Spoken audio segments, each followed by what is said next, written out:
I'm not going to go into the physics details of it, but basically fat. So you can see marrow, subcutaneous fat is all bright, and fluid is dark. So where you would expect to see fluid in the suprapatellar pouch or somewhere there, it will all look dark. It won't look bright like you normally see in fluid things. And the other thing that you can sometimes see on T1 weighted images is bone marrow edema. And bone marrow edema that shows up on T1 weighted images tends to be a little dark signal. So sort of like the signal that we are seeing right around here. So that is sort of what you would see with some element of bone marrow edema. So these T1 weighted images are not something we do usually in internal derangements. It's something we use normally for tumor cases. And also T1 weighted images are the ones that we use to assess for contrast enhancement. So you'll do a pre and post contrast T1 weighted image. Now, the second thing is what are called T2 weighted images. And these images are important because here what happens is we do T2 weighted images in two different ways. So you can have them fat suppressed or non-fat suppressed. And the fat suppressed version is the one we like best because normally fluid and fat will be bright on a T2 weighted image. So if you have a fluid sensitive fat suppressed image, which you have many varieties and ways of doing it, stir or you have a T2 fat suppression or whatever it is, the main thing is marrow becomes dark, subcutaneous fat becomes dark because it's suppressed. And if you have bone marrow edema, then that will shine out really brightly on this sequence. And if you have fluid anywhere, that will shine out really brightly on the sequence. So a T2 fat suppressed image is probably your best friend. And since you are orthopedic surgeons, I can relate to you because I'm also very simplistic. So I look at these T2 fat suppressed images to tell me whether there is bone swelling or there is fluid. And that instantly tells me what could possibly be wrong or how to start looking at the MRI. Now, this is a sequence that we use more commonly in internal derangements, and this is called a proton density sequence. And again, here what happens is you can do them with or without fat suppression. The fat tends to be bright, the fluid tends to be bright in these sequences. So you can see bright fat, you can see bright fluid over here. So this is bright fluid, right? In the recess, you can see all this fat here is bright. And what this sequence, when you're doing it really nicely, it helps you to look at anatomy, but it also helps you to look at articular cartilage really nicely. So this is a really good sequence to use, and this is probably the workhorse of our MR imaging practice. Gradient echo images are images that we use sometimes, especially in pediatric cases when we want to look at the physis. So you want to look at the physis really well. If there's a physeal bar, then a gradient sequence is an excellent sequence to use. The other thing you can see with the gradient sequence is you can see the articular cartilage separately from the rest of the bone. So it's a very good sequence for that. But it doesn't give you a great idea of the internal architecture of the cartilage. It just gives you an idea of the whole cartilage as a total thickness. So it's very useful if you want to do something like a study on segmenting out cartilage and studying that and doing that. But I'm not going to tell you so much about that because then you'll come to me and ask me to do it and it's a big pain in the backside. So forget about that. So when you're looking at an MR, your first job should be to probably find the black images with the bright fluid. That's where you'll start, which is the T2 fat suppressed or the stir images. The next thing you look at is the proton density images. The T1 weighted images typically you won't get, and the T2 weighted images again typically you won't get in an internal derangement study. So now once you have looked at the sequences and figured out what there is, then these are your steps in terms of looking things. So the next thing you do, step 2, is look at fluid and edema. So you want to identify normal and abnormal fluid, identify bone marrow edema or bone swelling. You want to characterize that bone marrow edema. So when you see bone marrow edema, you want to say, oh, I'm seeing this bone marrow edema. Does it appear traumatic? Does it appear from insufficiency fracture? Does it appear degenerative? And then when you see fluid, you want to try and characterize the fluid in terms of what type of fluid it is. So if we think about here, bone marrow edema and fluid. So bone marrow edema, when you see it, it can be traumatic. And if you think about traumatic bone marrow edema, that could come from an impaction, that is two structures colliding against each other, either internally, so two bones colliding against each other, or externally, like a hammer hitting something from the outside. The other way you can get bone marrow edema in a trauma situation is when you have avulsion. So you have a tendon or a ligament or bone that avulses off. The next bone marrow edema that's important to identify is insufficiency. This is typically seen in the subchondral region, or you can see stress. So you see insufficiency in the subchondral region, or you can see a stress fracture of some sorts. Sometimes you can see degenerative bone marrow edema, which is subchondral or enthesial, and then you can see edema from infection, inflammation, and AVN.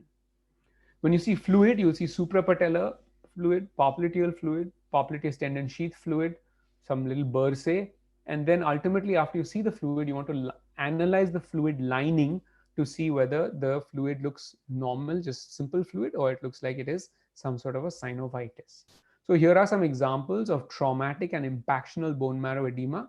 So here you have somebody who has had a typical ACL injury, and you can see that impactional bone marrow edema at the sulcus terminalis, at the posterior lateral tibial plateau, and the inner medial tibial plateau. And that's from that classic rotational valgus rotation injury that they get. You can see another bone marrow edema here in somebody who's had a dashboard injury and a potential posterior cruciate ligament rupture. And here's another bone marrow edema pattern that you'd get in somebody who underwent a hyperextension injury and therefore a PCL tear. So bone marrow edema, identifying it, looking at the pattern is very helpful in determining what the modality of, or what the mechanism of injury is. So that's really important. This is somebody who's got traumatic bone marrow edema from a patellar dislocation, and you can see clearly you have bone edema here in the medial patella and you have it here in the lateral trochlea. And so you can imagine when things happened like this, these two structures collided against each other, and now that they've come back in their normal place, this is where you're seeing the edema. So identifying this edema is important. This is an example of somebody with an MCL sprain or a clip injury. And here you can see with the clip injury, there's widening of the medial compartment. So on the medial femoral condyle, which is where the proximal MCL attaches, you have avulsional bone marrow edema in this area because this joint is widening up. And on the inner side, you will have here and here, you'll have an impactional bone marrow edema, which is essentially this and this. So you have avulsion on one side because the MCL is opening up, and impaction on the other side. Okay. Here's another example of avulsional bone marrow edema in a child who has got a periosteal sleeve avulsion. So this is a typical injury that they get in kids because the bone is weak, the ligament does not give way, the periosteum strips off, and here you can see this flake of periosteum stripping off here, and this is a pretty classic periosteal sleeve avulsion injury. Then there is bone marrow edema. When you look at it, it can be subchondral. And subchondral bone marrow edema is important because we need to understand why we get it. So you can sometimes see subchondral bone marrow edema because of a translation, like in this ACL translation, sulcus terminalis lateral tibial plateau. You can see because of a chondral lesion. So here, for example, you can see this bone marrow edema here very clearly along the posterior aspect of the weight-bearing medial femoral condyle. This gray here is articular cartilage. This gray here is articular cartilage, and this gap here is essentially a defect in the articular cartilage. So oftentimes if you have acute cartilage delamination, you'll see bone marrow edema. So whenever you see bone marrow edema, look for the underlying cartilage. Then you can have this situation, which is a kind of interesting one, which is the subchondral insufficiency fracture. So if you look at the posterior aspect of this femoral condyle, you can see the gray of the cartilage and the black of the bone separated from each other by a nice thin black line, okay, between these two. But when we get to this area of edema, you can see that that thin black line has separated out and there's some widening. And that, in a sense, is something called a subchondral insufficiency fracture.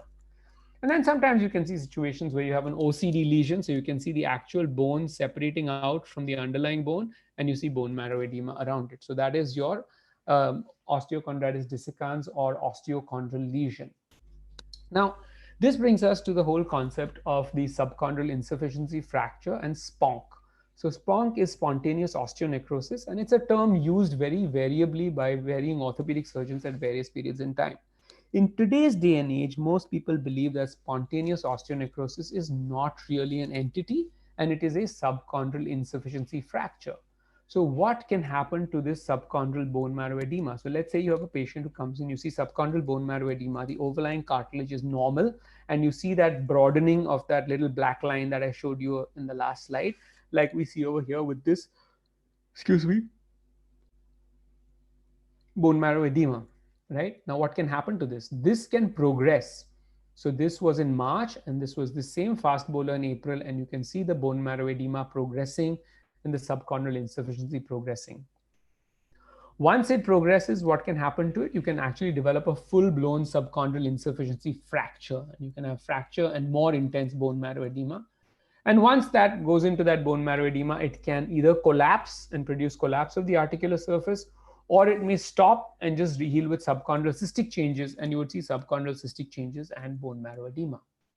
On the other hand, in some situations, excuse me, I'm just trying to get this out of my way. Okay. Wow. Ashish and the gang will not move out of my way. Okay, fine. In some situations, what you can see is there's collapse, and you can actually see collapse of the articular surface. So this is essentially a subchondral insufficiency fracture, which progresses to rapidly progressive osteoarthritis. And that is essentially the progression plan. And because this is what you saw, people used to call this spontaneous osteonecrosis. But that's not been shown in PATH studies anymore to be true. Now, what are the other causes? You can have a stress fracture. So you can see intense bone marrow edema. You see these curvilinear lines, which are stress fractures. You can see fractured osteophytes in older people. You can see avascular necrosis in some people. And then here you can see in a degenerative osteoarthritis, this is the cartilage where you see the subchondral cystic change and bone marrow edema, which is pretty classic for somebody with osteoarthritis. So, um, um, and then that moves us on to the synovium. And when you're looking at the synovium, you can see, of course, the fluid. But when you see a lot of thickening inside the fluid or thickening of the lining, then you think about infection, right? Now, where do we see fluid? So fluid normally from the joint will be, you'll see some fluid in the suprapatellar recess. Normally, you'll see some of it tracking along the popliteus tendon sheath. Sometimes you may see a posterior Baker's cyst. Excuse me.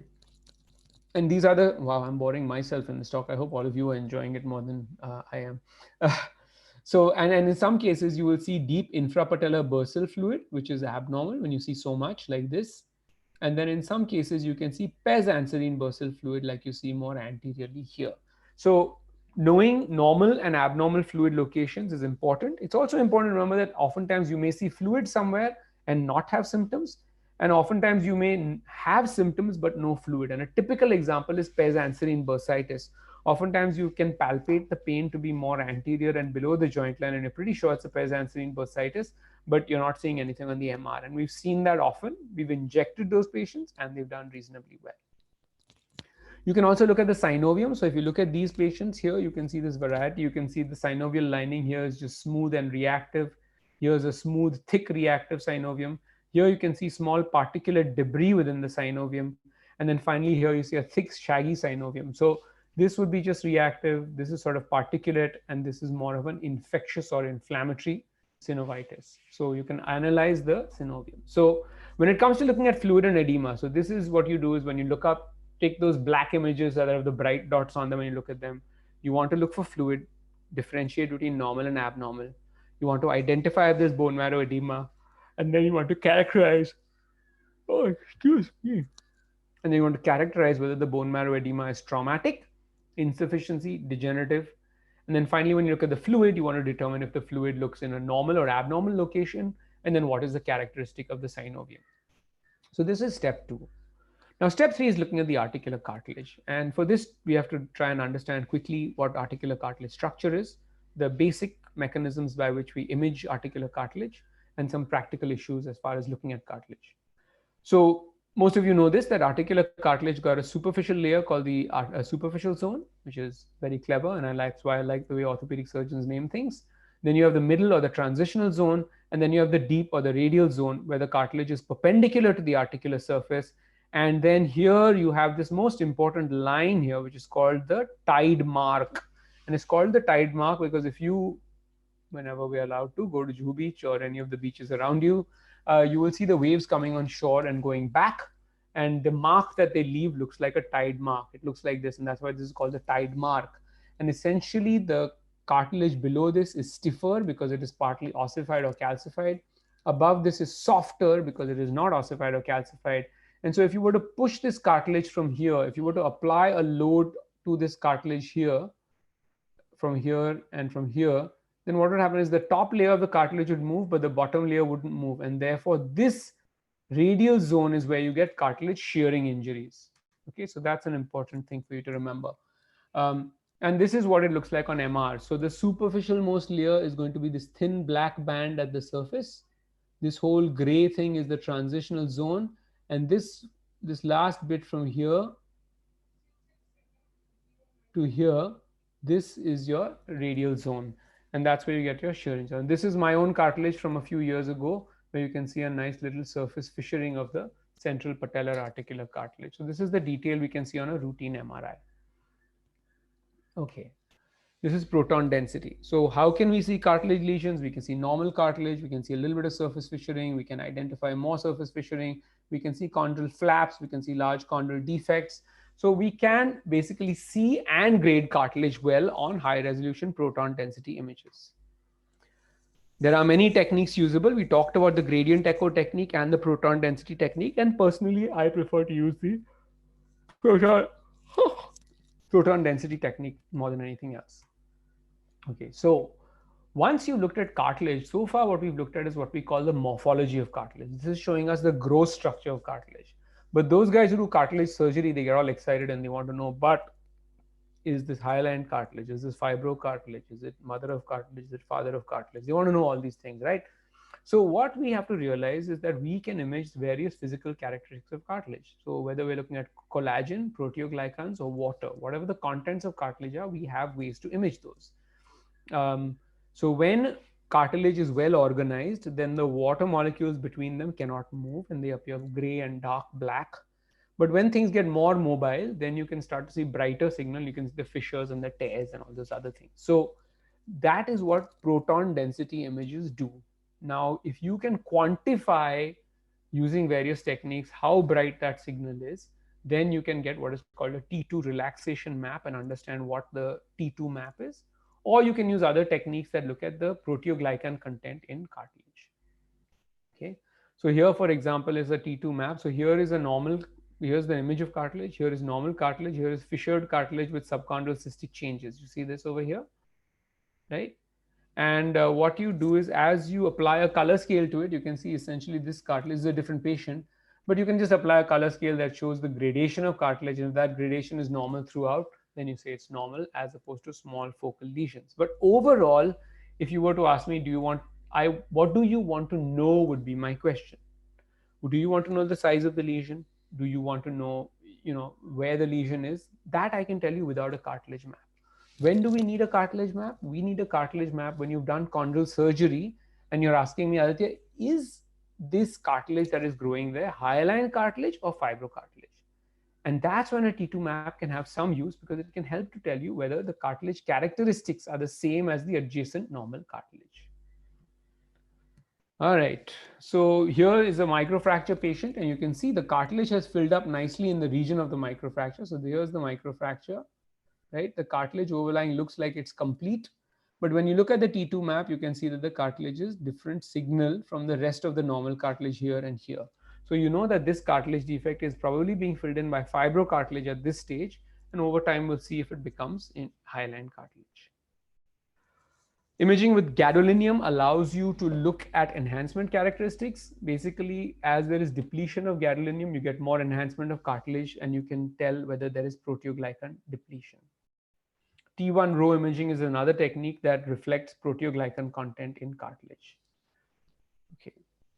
So why does all this cartilage imaging become important? So especially in cases where you're looking at young osteoarthritic knees, before thinking of intervening, oftentimes we have found a disconnect between the radiographic findings and the MR findings. So you look at an X-ray, you'll think somebody has bicompartmental osteoarthritis, and you'll be ready to do a total knee arthroplasty. But when you look at the MR, you realize it's just the medial compartment that's involved, and you're probably better off doing a unicompartmental arthroplasty. Okay, so these changes are important for us to see. So that looks at our extent of cartilage. When we're looking at cartilage, we can look at the morphology of cartilage, how thick or thin it is. We can look at chondral defects, whether there's small tears, flaps, all the rest of it, which goes into the outer bridge classification. We can look at the ultrastructure. We can tell you what the degree of collagen organization is. We can tell you, whether there's proteoglycan depletion or not. So these are cartilage sequences that we can use at various times when we want to look at focal chondral lesions. But we do not use T2 maps and chondral imaging when we are trying to look at OA. There's no reason to do that. For an OA patient, please don't waste your money doing cartilage mapping. It is not necessary. So I don't think you should waste your time with that. Now, moving on from cartilage to menisci, we want to talk about menisci. There are a few different questions that people ask. One is, what is this grade 2 meniscal signal which people use?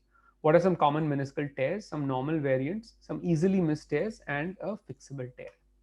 So here is the normal meniscus. You can see it as a nice triangle on the coronal images here. This is the medial meniscus. The lateral is a little bit different in terms of its triangular appearance. You have an anterior horn here. You have a posterior horn here, correct? And as you come out to the periphery, you will have a body segment that you can see. So this is the normal black meniscus. What can go wrong with the meniscus? You can have normal meniscus, you can have a little bit of intrasubstance signal, you can have a small ill-defined high signal that's not going to articular surface convincingly. You can have here what we call a vascular pedicle, right? So this you have to be careful. When you have young patients with these incomplete signals posteriorly, don't call those meniscal tears, especially if you don't have meniscal signs. Then you have a discrete meniscal tear, and then you can have a meniscal tear with a parameniscal cyst associated with it. So here's showing you the spectrum of what signal abnormalities in the meniscus are. So what does grade 2 signal mean? Grade 2 signal means we see signal, it looks linear, but we're not sure that it's going to articular surface. And what does that mean clinically? It means clinically, if you have strong meniscal signs, it will probably turn out to be a meniscal tear. If you do not have strong meniscal signs, it probably will not turn out to be a meniscal tear. But what you have to remember is now, from the time that these studies have been published to now, imaging has gotten much better. And so this becomes much less of an issue in our routine day-to-day practice. Okay. So we've talked about this whole area. Now, here's sort of when we talk about grading of meniscal signal. Here's normal meniscus, which is black. Here's ill-defined high signal, which is grade 1. This is linear high signal not going to articular surface, which is grade 2. This is a discrete tear, which is grade 3. And this is a complex tear, which is grade 4. So you can see the variation of signal across all these scans as somebody has a greater and greater degree of meniscal abnormality. What are some normal variants that mimic tears? You can have the transverse. God, I've never yawned so much in my own talk. I'm so sorry. You can have the transverse intermeniscal ligament that connects the anterior horns of both menisci. And you can sometimes see this as this small little flap here. And people sometimes mistake this for an anterior horn lateral meniscal tear. So you've got to be very careful about that. The other thing is when you look at the back here, you see the meniscus, you see the bow tie appearance of the meniscus. So here is the bow and here's the bow tie, right? I mean, you remember this stuff, correct? And then you can do this, and you can do this, and you can do this, and you can make a face on it. And then you have somebody who's wearing a tie below it, right? So that's your bow tie. But if you see between the posterior aspect of the bow tie, this here is the popliteus tendon laterally. So this gap sometimes gets mistaken on the sagittal images for a posterior horn lateral meniscal tear. So you should know about that. And the other thing you should know about is the potential appearance of a tear where you look at the junction between the ligament of Humphrey and the lateral meniscus. So these are two areas that you have to be careful about tears. Okay. The next one that we want to probably look at here is the anterior horn of the lateral meniscus. And this is kind of important because the anterior horn of the lateral meniscus, remember, comes down as little fibers and goes and attaches to the tibial attachment. So you see these striations within it, and oftentimes radiologists report these as intrasubstance high signal, could be tear, grade 2 signal, and all this stuff. But this is usually in the anterior horn of the lateral meniscus, and this is not a common area of injury, and this is not usually something to be concerned about. Okay. So classification of meniscal tears, I think most of you should be aware. Horizontal means it divides it into upper and lower halves. Vertical means it divides it into medial and lateral halves of the meniscus, as in inner and outer aspects. And then an oblique one is a combination of both. So you can have longitudinal tears that go along the axis of the meniscus. You can have radial tears that go contrary to the axis. You can have parrot beak tears that go a bit oblique. And these longitudinal tears are the ones that tend to progress to bucket handle tears, which can flip towards the midline. And sometimes the bucket handle might transect over here, and you'll have a transected bucket handle tear with a flap anteriorly and a flap posteriorly. So it's a transected bucket with flaps. So what does the horizontal cleavage tear do? It divides the meniscus into upper and lower halves, and then there is a parameniscal cyst formation sometimes associated with these, especially in the degenerative ones. And the second thing is, because it divides the meniscus into upper and lower halves, the lower half can oftentimes buckle below, and you get what's called a thumbs down sign. So if you were to draw somebody's hand here, which I'm not very good at drawing, it looks like somebody's giving a thumbs down over here. On the other hand, you can also see stripping of the medial collateral ligament from the tibial attachment, because this is extruded into the medial gut. Okay. A radial tear is something that is hard to see, so you can easily miss it because it may show up on only one image. So here you can see on this axial image, you can see this little radial tear here, and it's just this. This is all you really see on the coronal images, and this is all you really see on the sagittal images. So these can be very subtle. Radial tears require you to look at studies in good high resolution thin section images. Now here's another example of a radial tear. You can see here as you go through, coming through, you can see how the radial tear just shows up and goes away, and you can hardly tell it when you look at the images. So easy to miss radial tears. Longitudinal tears are tears that go along the length. So here you can see the tear on the axial. You can see the tear is going along the length of the meniscus. And here you can see the tear at the periphery of the meniscus here. You have an oblique tear where you can see it going all the way down to the inferior articular surface. Sometimes you'll have a tear that's posterior and it runs all the way to the capsule, in which case you would call it a ramp lesion. And oftentimes when you have a longitudinal tear that goes along the entire meniscus and its length, what you end up seeing is a piece of the meniscus gets displaced into the intercondylar notch. And when that happens, you also get, because this intercondylar notch piece comes and sits very close to the PCL, you have the PCL and below it you have the meniscus. So this is called the double PCL sign. Right? And sometimes you can have a bucket handle tear, and along with that you have a bucket handle in the second component, and in the posterior aspect a separate one, and that's called a double bucket tear. Bucket handle tears can transect, so you can have an anterior component that's folded on itself here and a posterior component that's much smaller. So you can see transected bucket handle tears also. Right. You can see discoid menisci obviously on the lateral side, where you can see that the meniscus is filling up more of the joint space than any previous study. You don't have that tapering of the triangle here, you have it coming all the way to the midline. And these menisci can have intrasubstance degeneration, or they can develop tears as well.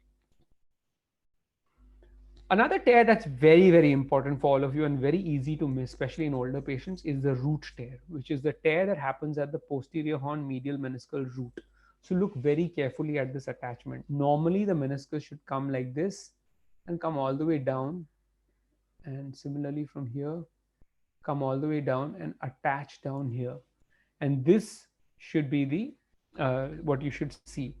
But in patients who have a root tear, oftentimes that you may miss it if you don't get good coronal images. And on the axial images, on the sagittal images, sorry, what you have to be particularly careful for is what we call the missing meniscus sign. So as you get close to the midline, you'll just have a slice where the meniscal triangle will just be missing. So that's an important thing for you to remember. Postoperative signal is normal to see in these menisci. So if you have a postoperative meniscus, you will sometimes see signal in it. All signal does not mean that it is a bad, that it is a tear. If you see signal and there are no clinical symptoms associated with it, usually it is not a tear. There is no additional role that we know of at this time of arthroscopy. And what you're really looking for in these cases is a flipped fragment. So when you look at menisci, remember that you have a normal bow tie appearance. Grade 2 signal is something that is just ill-defined. We're not sure if it's a tear or not. And there the clinical picture helps to clarify things a lot more. The common tears we talked about were horizontal tears, radial tears, and longitudinal tears. We talked about how horizontal tears split the meniscus into upper and lower halves, and then you can have flipped menisci from that. We talked about the radial tear, which is basically a tear that is relatively unstable and has a tendency to progress. And then we talked about the longitudinal tear that runs along the C and has a potential to progress into a bucket, a double bucket, and even a transected bucket. We talked about some of the normal variants. We talked about where we can miss these flaps. And we talked about when you have tears, we haven't talked about this, but when you have tears, normally if it occurs towards the periphery of the triangle, so if this is your meniscus here, if the tear happens in this area, that is red zone. If the tear happens in this area, then this is white zone, and the area in between is the pink zone. So if there are changes that happen here, you're great to fix them. If they happen over here in this area, then you're going to be like, I'm not sure whether we should fix it or not. Okay, so everyone has to decide that. Okay, so moving from the menisci to the ligaments, I think the key things to remember with the ligaments are to know the three-plane anatomy of the ligaments. Remember that ligaments have some normal signal, and there's oftentimes an imaging clinical conflict. And the imaging clinical conflict is really this, that when you look at the MRI, it says that, wow, this looks horrible. When you look at the patient, it doesn't look so bad. And similarly, there are times you look at the MRI and you say, wow, the MRI looks not bad. And you see the patient, you say, oh my God, this looks horrible.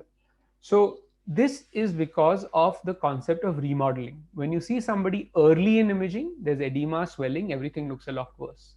When you see them too late, then all the tissue has remodeled. It may have remodeled lax, but as far as the MRI goes, it looks continuous. And so you'll say, well, everything's okay.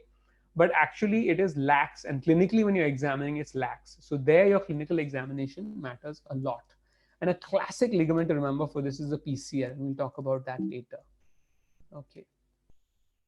So here's your normal ACL. Most of you are used to seeing it this way on the sagittal image. You see the little band coming down and splitting like this, and you see these little fibrils of tissue over here. And that's what you call your ACL footprint.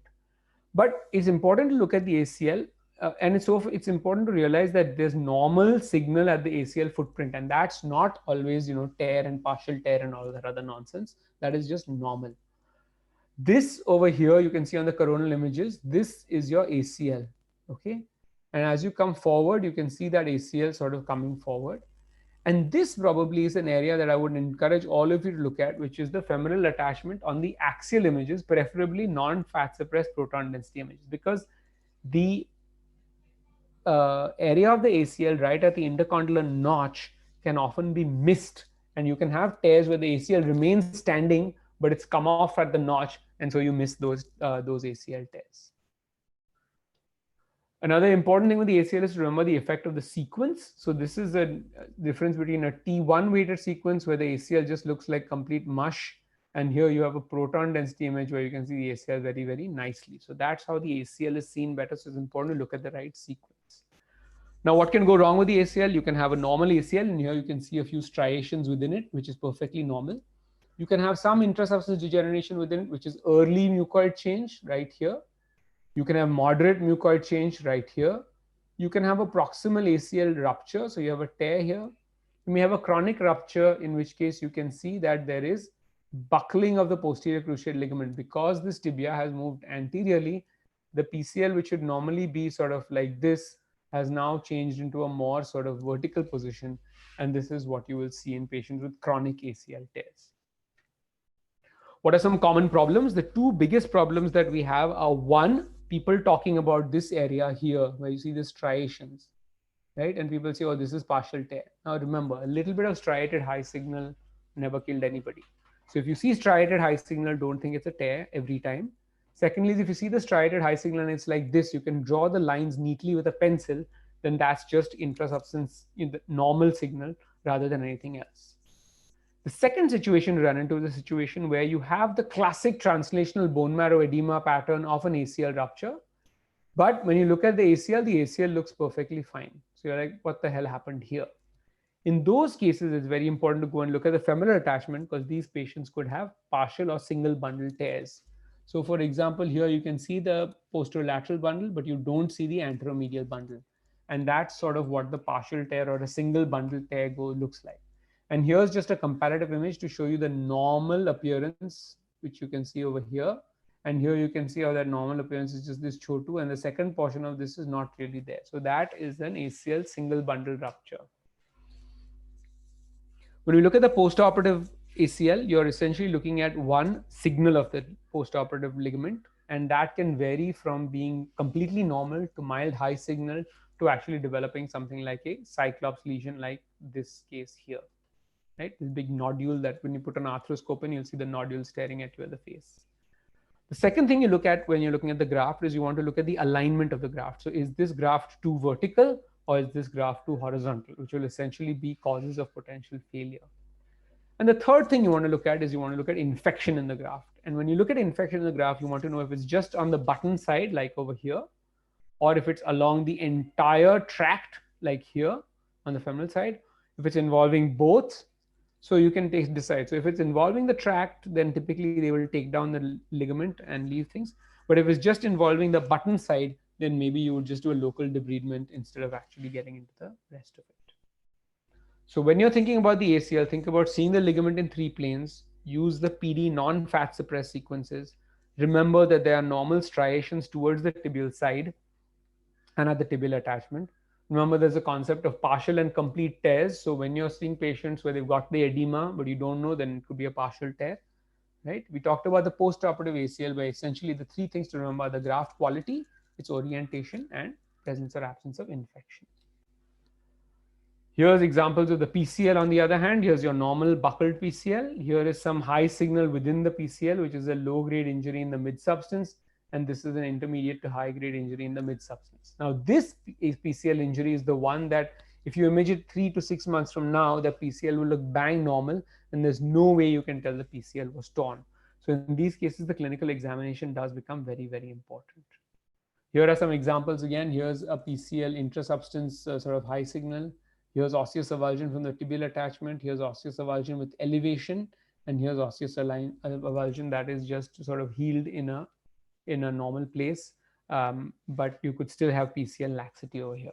So the PCL is one that is kind of interesting because clinically they present innocuously. So nobody gets imaging. And when they get symptoms that are just sort of chronic pain, and then you see them 3 or 6 months later, you repeat an MRI, and if on the first time they had a grade 2 PCL, for example, that PCL may look perfectly normal at this time. So that's an important thing to remember about the PCL. The next thing we'll talk about is the MCL. That's got a variety of appearances. So you can have the normal MCL here, the femoral attachment and the tibial attachment. Here you can see that there's high signal and abnormality, which is more towards the tibial attachment. Here you can see changes more towards the femoral attachment. And sometimes you can see this MCL come off and be flailing in the air. The important ones to remember are if a piece of bone has come off with it, or if that, oh gosh, if that MCL is buckled upon itself. So these are the two big things you're looking for because these mean relatively urgent surgery. There's buckling or a large bony avulsion. Otherwise, most MCLs heal quite nicely. The next thing we're going to focus our attention on is going to be the posterolateral corner. So here's the fibulocollateral ligament in the popliteus attaching at the femoral attachment. And then in a motorcycle accident patients, you have to look for very carefully fibula and neck and head fractures because those tend to be happening very often. The joy and happiness of every orthopedic surgeon lies in this ALL ligament. This is, I have many arguments with many people about this. I don't believe that the ALL itself is something that has a lot of function. I can believe that there's an anterolateral capsular restraint, but I don't believe that this flimsy band of tissue, which is essentially 2 millimeters thick, extends from the tibia and then just blends into some tissue up, is a reliable structure to say that this holds the knee together. But what do we look at? When you see the ALL, you can see the structure going from the tibia, extending up and blending with the fibers on the femoral side. You can sometimes see bony avulsions or Sigand fractures in these patients, right?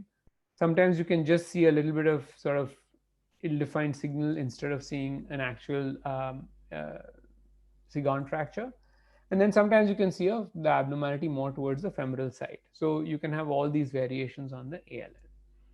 So when we talked about the ligaments, we talked about the ACL, the PCL, the MCL, the PLC, and the ALL. I think it's important to understand the three-plane anatomy of those.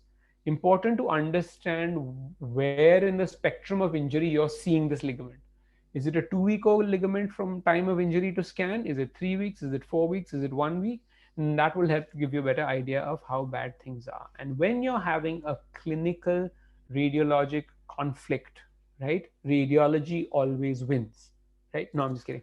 When you're having, I'm trying to make sure I stay awake, but when you're having a clinical radiological conflict, essentially what you have to remember is that clinically structures can be lax, but on MRI they can appear continuous. And this is particularly true for the PCL and for the posterolateral corner. Okay. Next thing we'll talk about is the extensor mechanism. Here we see a variety of different things: tears, other causes of pain, and patellofemoral instability. So here you can see a proximal patellar tendon avulsion, a distal tibial attachment patellar tendon osseous avulsion. Here you can see a transection in the quadriceps tendon. So you can have extensor tendon tears. You can have things like tendinosis. So you can have insertional superior pole patellar tendinosis, inferior pole patellar tendinosis. I'm sorry, this is quadriceps tendinosis, patellar tendinosis. You can have more diffuse patellar tendinosis.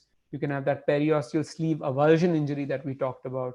And then you can have just a little bit of thickening, bone edema and stuff happening at the tibial attachment in somebody who's got Osgood-Schlatter's disease.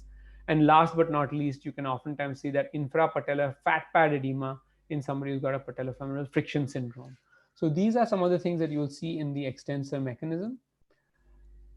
The other entity you see in the patellofemoral compartment is of patellar instability. And here the key things for you to remember are, one is by looking at the bone marrow edema here and here, you can tell that this guy basically moved here, collided against this guy and then came back. So that is your pathognomonic clue for something happening. The next thing, once you look at the presence or absence of a dislocation event, is you want to look at the patellofemoral ligament and retinaculum. Are they thin, complete, incomplete, partially incomplete, so that somebody knows that status. And the third most important thing from an immediate injury perspective is, has a chondral flake come off or has a piece of bone come off? Because bony and chondral flakes coming off, if they are fixable, have very, very good outcomes. So you want to talk about these as well. So these are the effects. So the first step when you're assessing somebody with patellofemoral instability is you look at the effects of injury. Is there bone edema? What's the status of the ligament? And then finally, what is the status of the cartilage? Once you've done that, then you want to talk about the predisposing factors, and those are basically patella alta. So you can measure the length of the patellar tendon against the patella itself, and they normally should be about within 20% of each other. And the second thing you'll look at is the presence or absence of a trochlear dysplasia. The TTTG distance is often something you need to know if you're making decisions on doing if you're making decisions on doing like a proximal tibial tuberosity transfer surgery like a Mackay or a Fulkerson procedure. Then you want to make sure that you know what the TTTG distance is. Just be aware that the TTTG distance, if it is not taken in a standardized position, then it can vary fairly significantly and you may get exaggerated values. So as far as the extensor mechanism goes, we've talked about things which are the tears, the other causes of pain, and patellofemoral instability. Okay.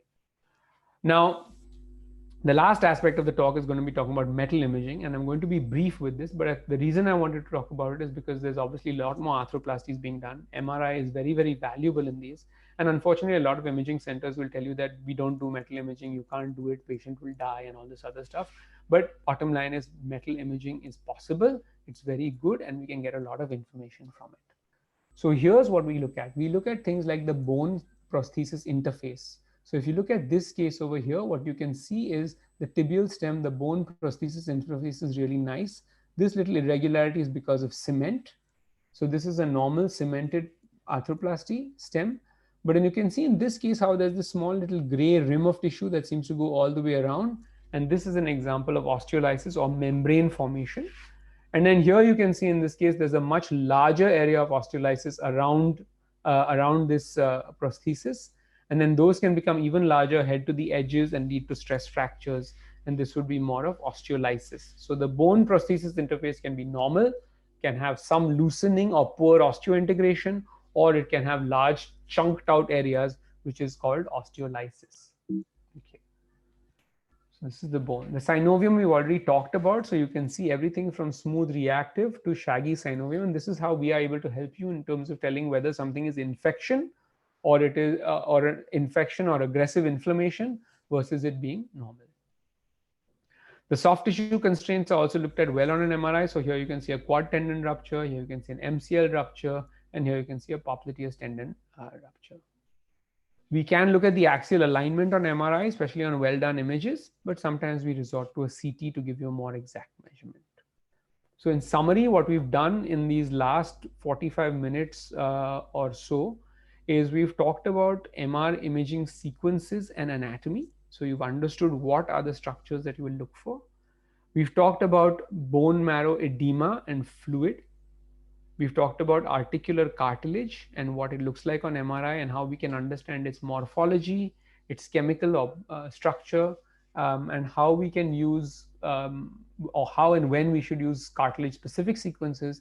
And then we've also talked about how we assess OA very differently from focal chondral lesions.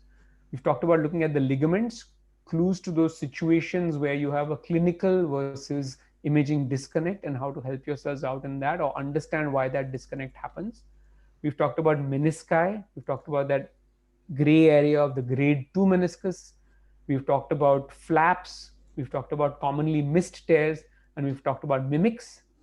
And we've spent some time talking about the patellofemoral compartment, everything from the normal common causes of pain to patellofemoral instability and the role of imaging in that situation. And then finally, we've talked about the post-arthroplasty knee, where we've discussed the bone prosthesis interface or the bone cement interface. We've talked about the synovium itself. And last but not least, we've talked about axial alignment as well as the soft tissue restraints. So with that, I think I'll stop and we can open this up to any questions if there are any.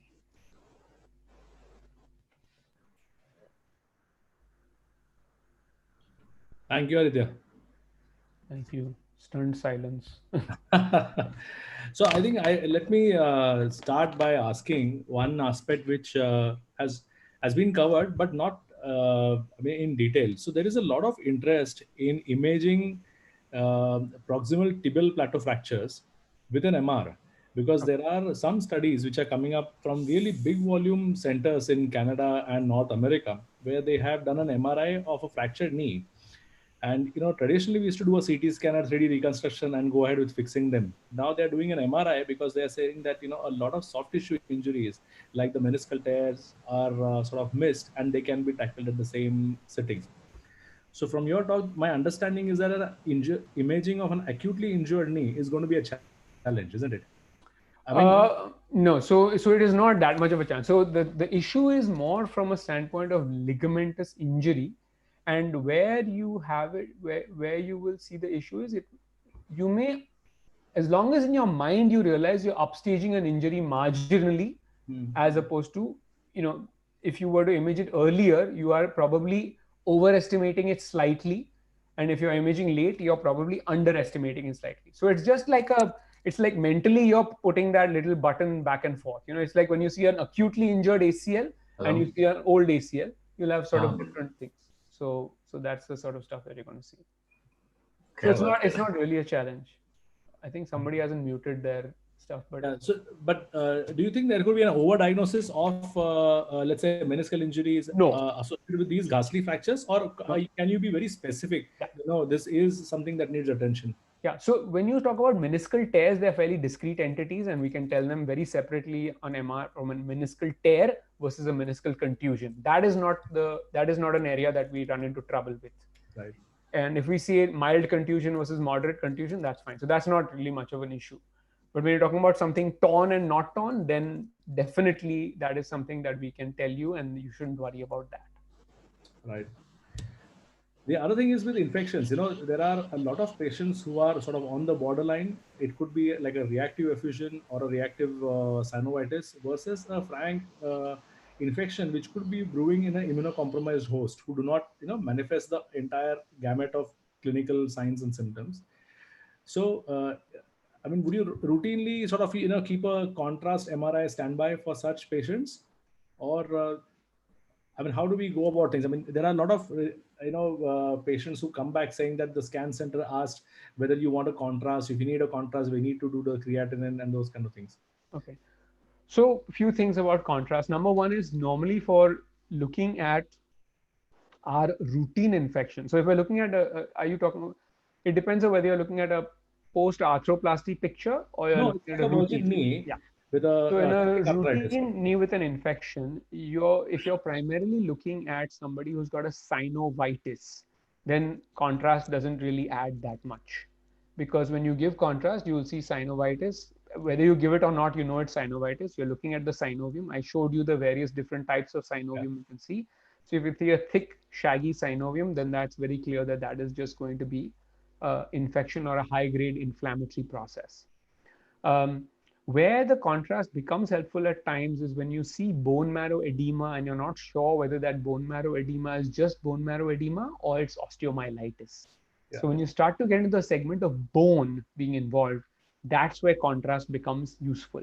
Now, this is an area that is also gray because some people are now advocating for lesser and lesser and even no use of contrast in musculoskeletal imaging.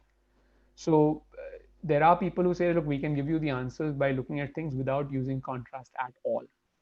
So that becomes now an individual preference for a given imaging center rather than, or a given radiologist or protocol rather than anything else. So I think your question should be rule out infection, synovitis versus osteomyelitis. So if they say osteomyelitis, whether they want, yeah, you ask the simple question.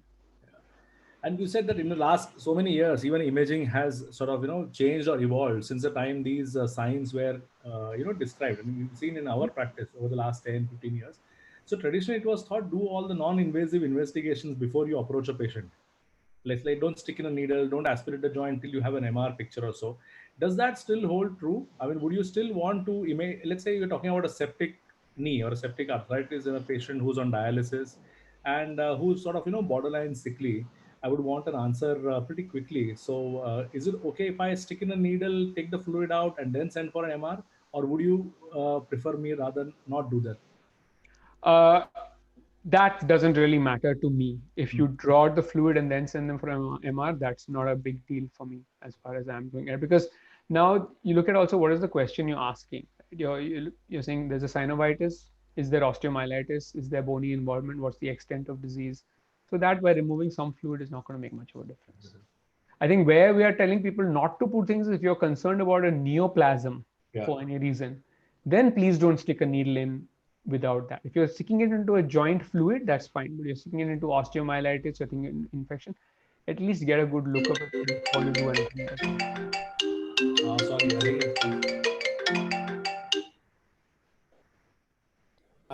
Nagraj, would you like to ask something?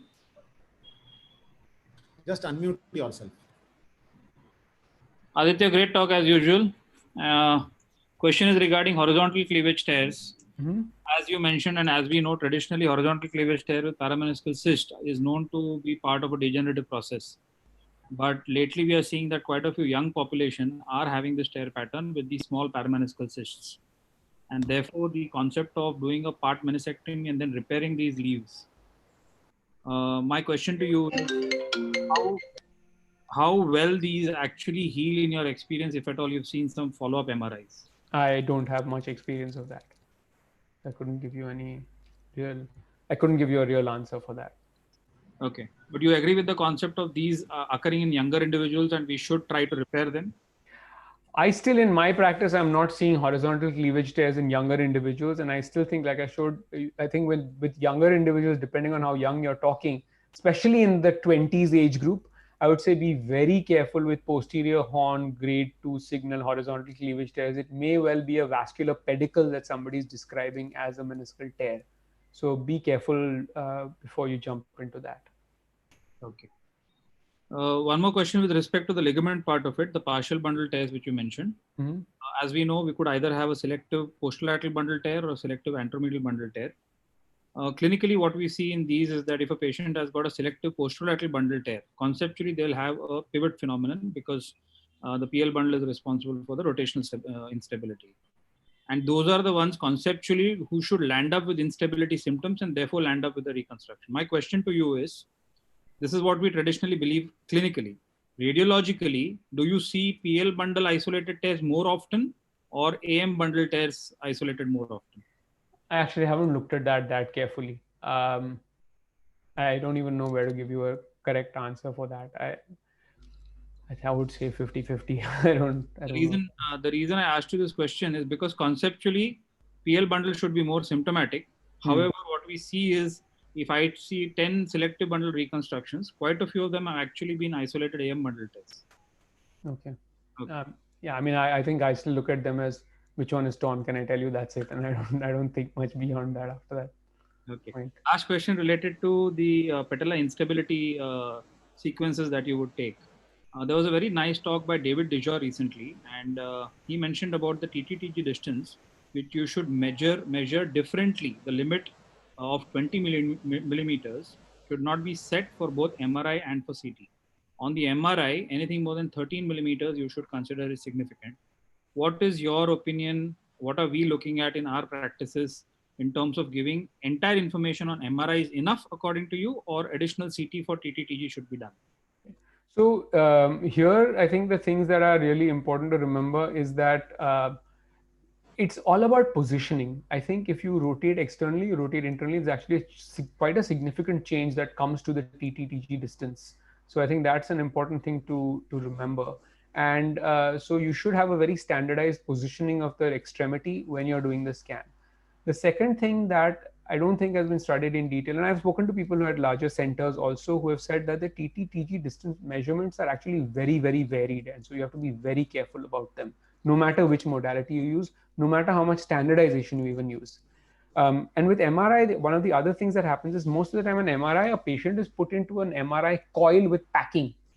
So there is some potential of just distorting that normal, that positioning that you want. So I'm not sure what the right answer as far as TTTG distance goes. I mean, we can measure it, but I'm really not. I really question the reliability of those numbers and the reproducibility of the numbers. And that's what I've seen in my practice, and that's what I've seen when I talked to somebody as high as Dr. Don Resnick, who's at UCST, which is sort of the mecca of some of the stuff, and they said that they don't even give that number anymore because it's so variable. Okay. Great. All right. Yeah, I think we have Ashish, do you have any more queries? No, I was just going to ask you the same. Are there any queries coming on the channel? No, I don't think so. No, I had given my own number, so there are not many queries. I'll ask one question related to cartilage, Yes. because we haven't asked anything to Aditya about cartilage. So I think conceptually you gave a very good idea of how subchondral pathology should be understood in the background of trauma and in the background of degeneration. Now there is an entity, as you know, Aditya, that where the degenerative knee, early degenerative knee, suffers a traumatic event, and that's what we are talking about: early medial compartment OA. Patients who land up with a root tear, for example. So there is a background of early degeneration, over and above which there is a minimal traumatic event. These patients present with varying degrees of subchondral edema. Either a small portion of the tibia is involved or a larger portion of the tibia, sometimes even the femur. My question to you is, there is a dilemma in the mind of the surgeon as to, for example, if you're planning a high tibial osteotomy with a root repair in such a case, which is the right time to intervene, because the bone is soft in the background of this degeneration. So any clue on what should be considered mild, moderate, and severe in this background in terms of subchondral edema? So I think in general, one of the principles that you may want to apply are the principles that you use as to deciding when to reconstruct an ACL. If you see a lot of bone marrow edema, then you are more inclined to end up with a stiff knee if you operate early. So if you're in the setting of mild edema and maybe slightly more, and you're in a situation where you're not going to mobilize a lot very early, then suppose it's okay to go. If you have extensive edema, you probably want to wait for that extensive edema to settle a bit before you go ahead and do the surgery.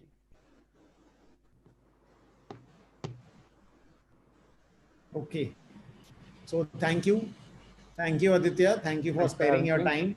Not at all. My pleasure. And we would like to continue this as a series, and we will see you next week, and maybe with a new topic.